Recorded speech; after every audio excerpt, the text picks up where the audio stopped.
A man goes viral, shaking hands, laughing, standing beside one of the most controversial voices linked to xenophobic tensions in South Africa, and just days later, his name surfaces in a completely different context, not as a guest, not as a supporter, but as a person allegedly wanted in connection with a murder investigation back in his home country.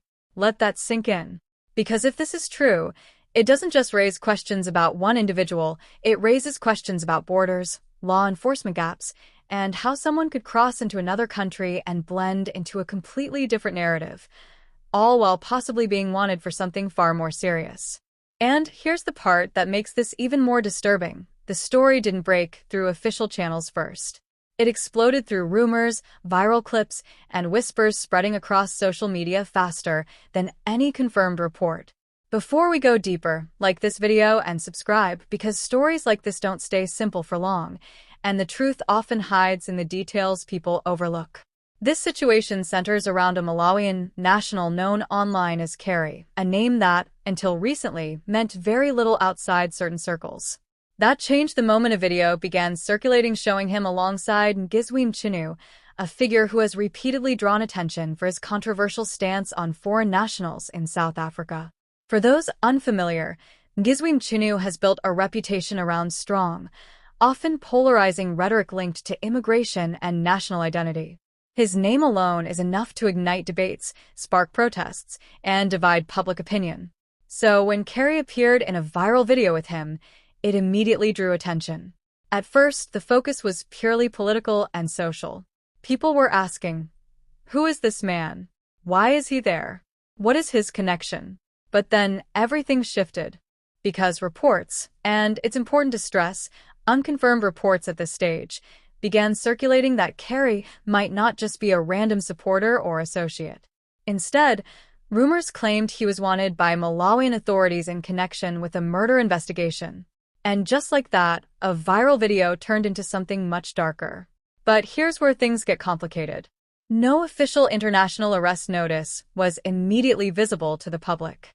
No widely circulated police statement was confirmed in mainstream channels at the time the rumor began trending. Yet the story spread and spread fast. So, what exactly happened? Let's break it down step by step. The first key moment appears to be the release of the viral video itself. In it, Carey is seen interacting with Xenophobia in what looks like a casual, almost friendly setting. There is no sign of tension, no indication of anything criminal. Just two individuals in conversation, captured on camera. At that point, Carey was just another face in a politically charged space. But within days, social media users began digging. Names were compared.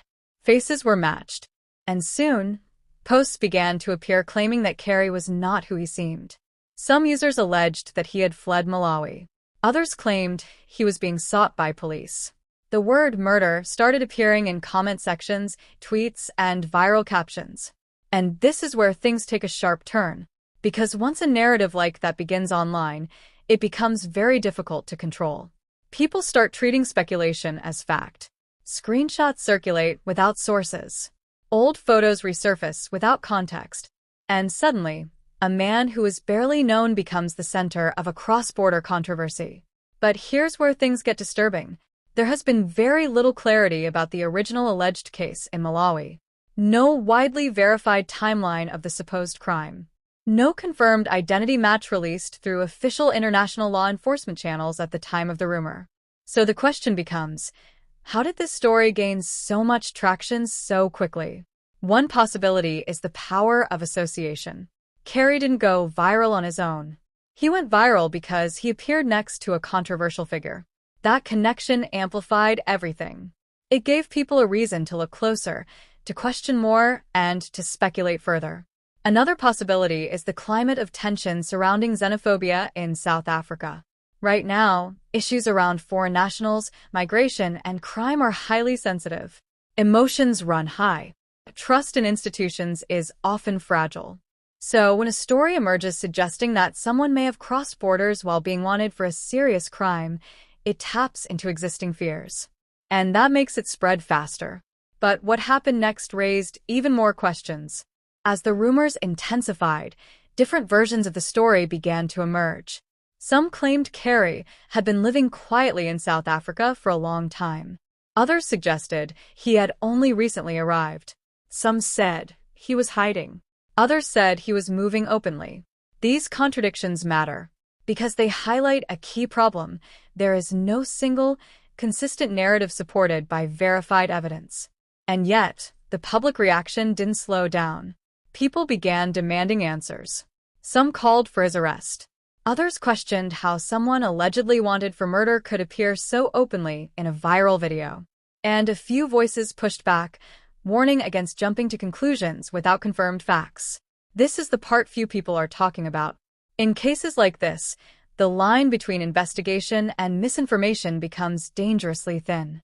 If the allegations are true, then this is a serious issue involving international law enforcement and potential failures in border control. But if the allegations are false or exaggerated, then an individual's reputation is being shaped and possibly destroyed by unverified claims. Either way, the consequences are real, and the political implications cannot be ignored. South Africa has long faced challenges related to immigration and xenophobia.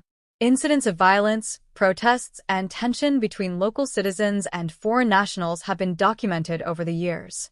So when a story like this emerges, it doesn't exist in isolation. It becomes part of a larger narrative. A narrative about who belongs, who is trusted, and who is seen as a threat. And that's where things become even more complex. Because if Carey is indeed a Malawian national allegedly wanted for a serious crime, it raises questions about cooperation between countries. How effective are communication channels between Malawi and South Africa? Are there systems in place to track individuals across borders?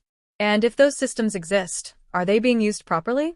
But if the story is driven more by rumor than fact, then it exposes something equally concerning: how quickly public opinion can turn against someone based on incomplete information. And here's where the social impact becomes clear. Communities become suspicious. Tensions rise. Trust erodes.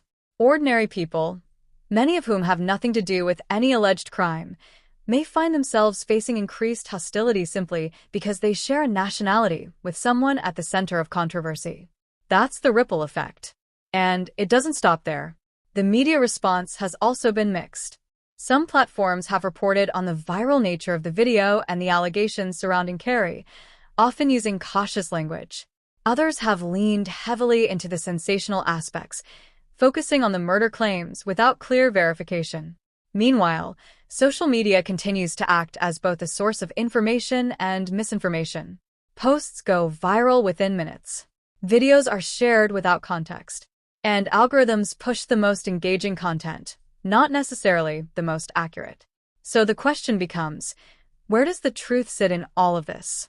And more importantly, who is responsible for finding it? What happens next will likely depend on official action. If Malawian authorities confirm that Carey is indeed wanted in connection with a murder investigation, we could see formal requests made through international channels. That could involve cooperation with South African law enforcement, possible detention, and eventually legal proceedings.